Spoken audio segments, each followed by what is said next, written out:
병원에서는 잘 못 듣는 이야기, 여기니까 들을 수 있는 진료실 밖 의사의 고백. 안녕하세요. 저는 서울에서 30년 넘게 외래 진료를 해온 내과의사 정세훈입니다. 대학병원에서 근무하다가 지금은 지역병원 외래에서 주로 60대, 70대 어르신들을 만나고 있습니다. 2019년 가을이었습니다. 72세 박영수 씨가 제 진료실에 들어왔을 때 저는 깜짝 놀랐습니다. 약봉투가 두 손에 가득했거든요. 세어보니 약이 12개였습니다. 혈압약 3개, 당뇨약 2개, 콜레스테롤약, 위장약, 수면제, 그리고 이름도 기억 못하는 약들. 선생님, 약 먹고 나면 하루 종일 정신이 하나도 없어요. 그런데 안 먹으면 불안하고요. 그 순간 저는 깨달았습니다. 이분은 약이 부족한 게 아니라 약 때문에 더 힘든 거구나. 하루에도 수십 명의 환자를 보면서 혈압 수치, 혈당 수치, 검사 결과를 확인하고 약을 조정하는 진료를 수십 년 동안 반복해 왔습니다. 그런데 놀라운 사실을 발견했어요.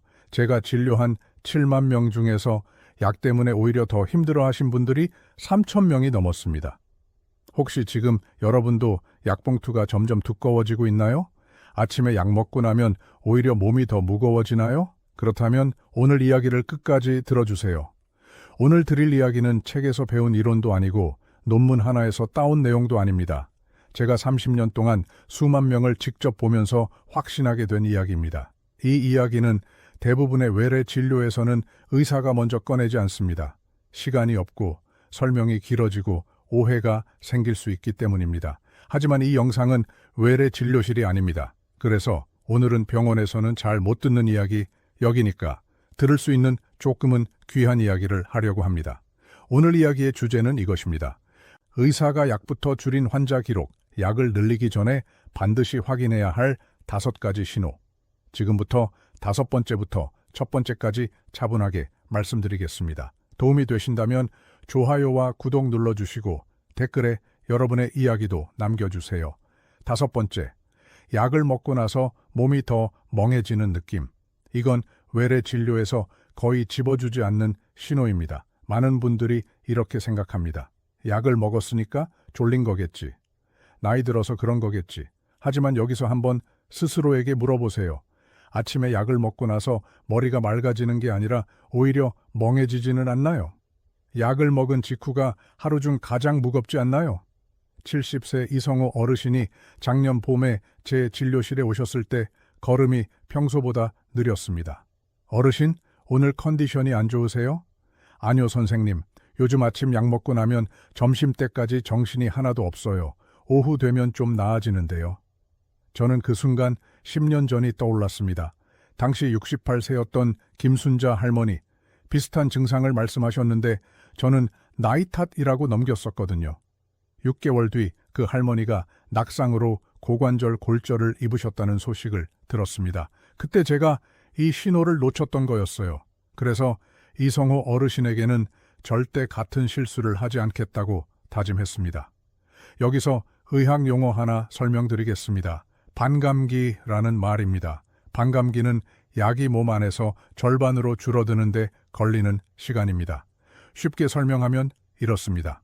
20대 젊은 사람은 약을 먹으면 6시간 만에 몸에서 절반이 사라집니다. 하지만 70대 어르신은 12시간이 걸립니다. 즉, 같은 약을 먹어도 몸에 2배 더 오래 남는다는 뜻이죠. 그래서 아침에 먹은 약이 저녁까지 영향을 미치는 겁니다. 나이가 들수록 이 반감기가 길어집니다.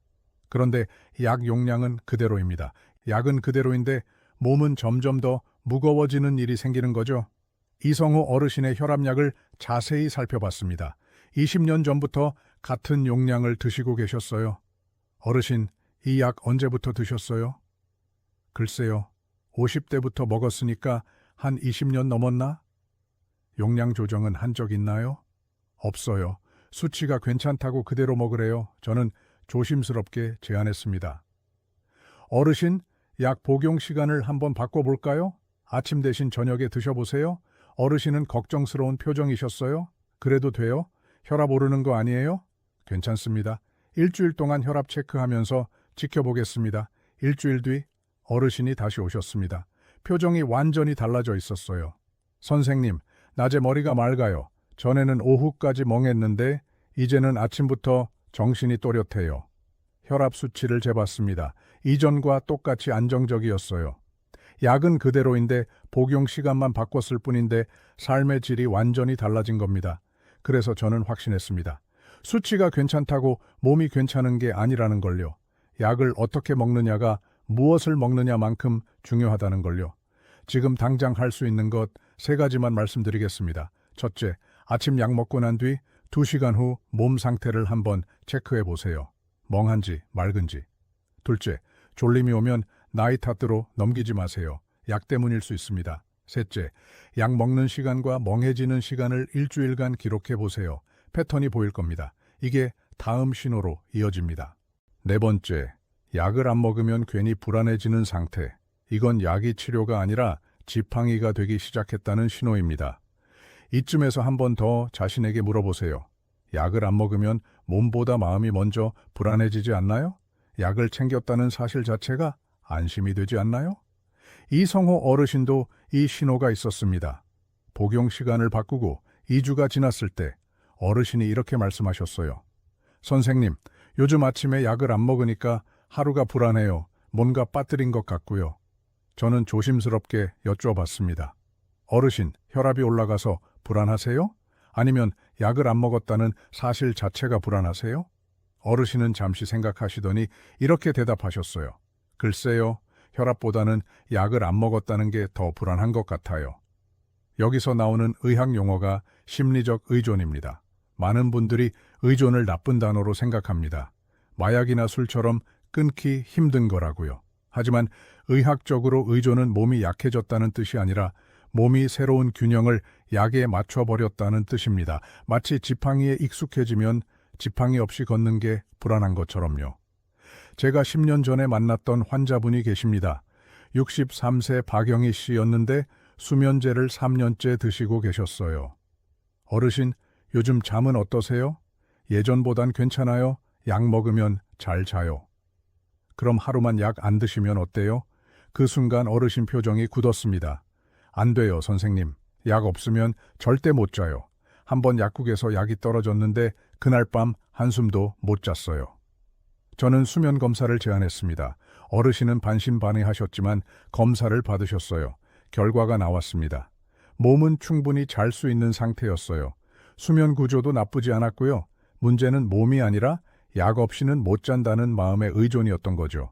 그래서 저는 천천히 접근했습니다. 어르신, 일주일에 하루만 약 반알로 줄여볼까요? 괜찮을까요? 괜찮습니다. 저도 매일 확인하겠습니다. 첫 주는 약을 반으로 줄여도 잘 주무셨습니다. 둘째 주는 일주일에 이틀 반알로 줄였습니다. 셋째 주는 격일로 반알. 2달 후 어르신은 수면제 없이도 주무실 수 있게 되셨습니다. 선생님, 약 없어도 잘 자요. 진짜 신기해요. 이게 중요합니다. 의존이 생겼다는 건 몸이 나쁜 게 아니라 몸의 기본 리듬이 이미 흔들리고 있다는 신호라는 거죠. 이성호 어르신에게도 같은 설명을 드렸습니다. 어르신, 불안한 건 자연스러운 겁니다. 20년 동안 아침에 드셨으니까요. 하지만 이 주만 지나면 저녁 먹는 게 익숙해질 거예요. 정말로 이 주 후 어르신은 이렇게 말씀하셨어요. 선생님, 이제 저녁에 먹는 게 자연스러워요. 아침에 약 생각도 안 나요. 자, 이제 지금 당장 할 수 있는 것 3가지만 말씀드리겠습니다. 첫째, 약을 먹어야 한다가 아니라 언제 먹는지를 의식해 보세요. 시간에 매여 있는지.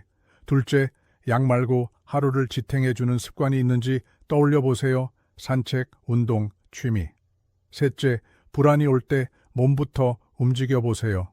창문을 열고 물을 마시고 심호흡을 해보세요. 아주 천천히라도 괜찮습니다. 이 신호를 알아차리는 것, 그것만으로도 반은 해결된 겁니다. 이제 3번째, 3위입니다. 수치는 괜찮은데 몸은 계속 느려지는 경우. 이건 제가 30년 진료하면서 가장 많이 놓쳤던 신호입니다. 솔직히 고백하겠습니다. 저도 예전에는 수치가 괜찮으면 괜찮다고 말했습니다. 그런데 넘어지는 환자들은 대부분 수치가 괜찮았습니다.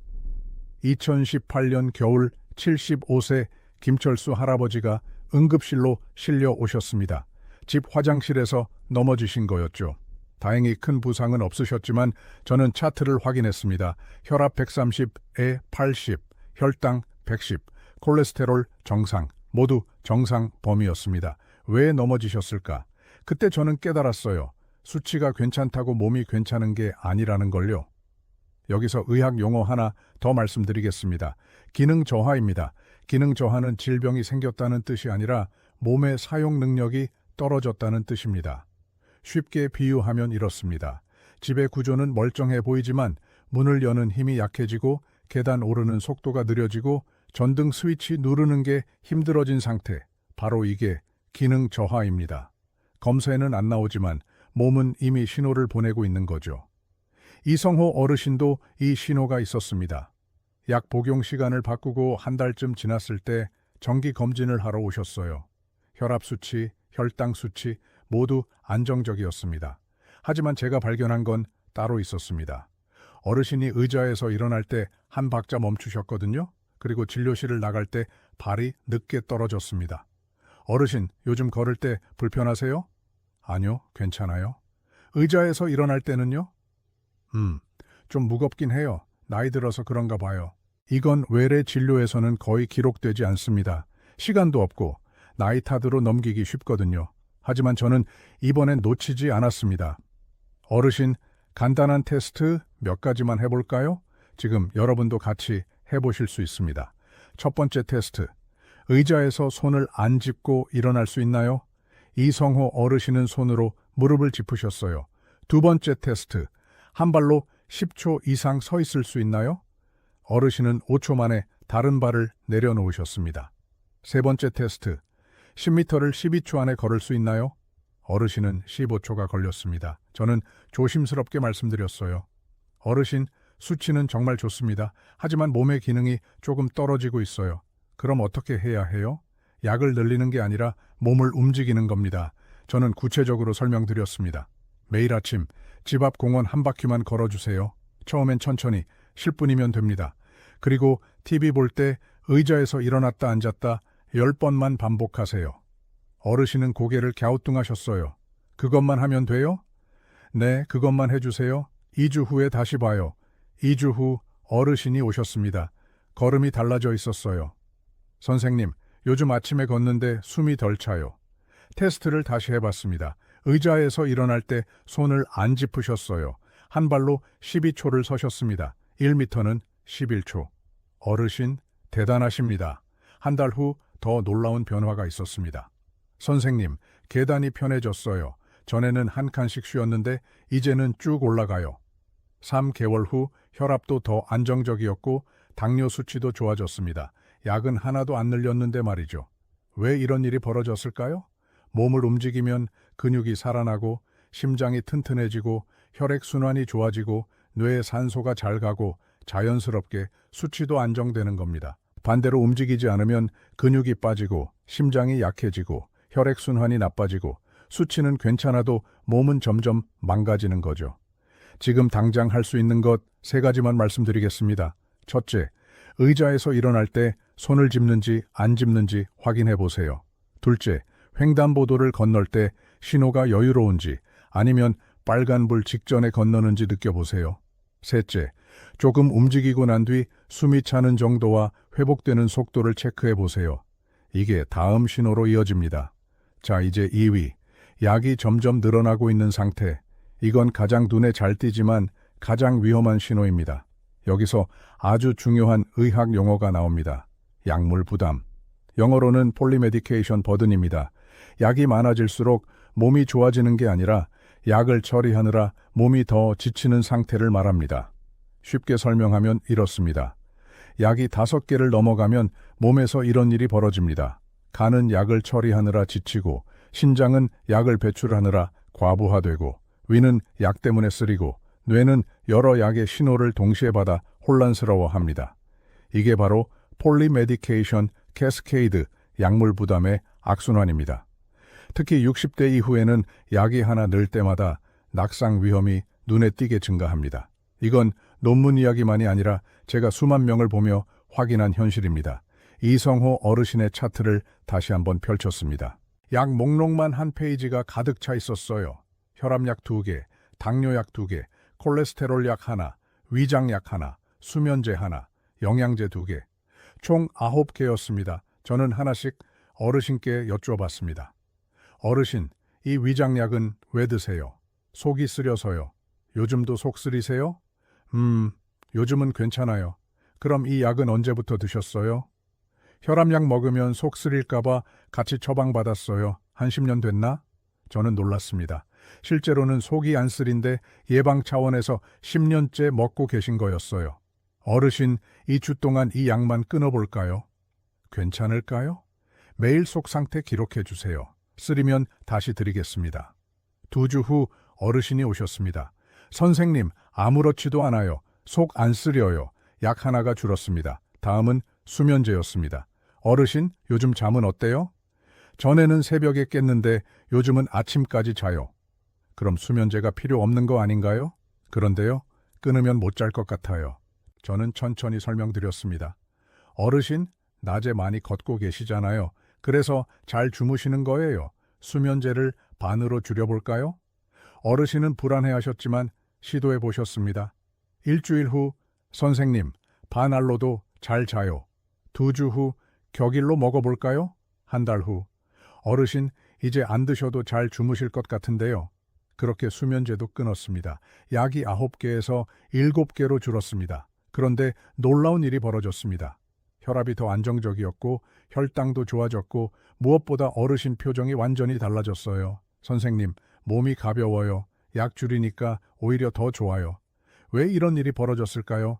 약이 줄어들면 간이 쉬고 신장이 쉬고 위가 쉬고 뇌가 맑아지는 겁니다.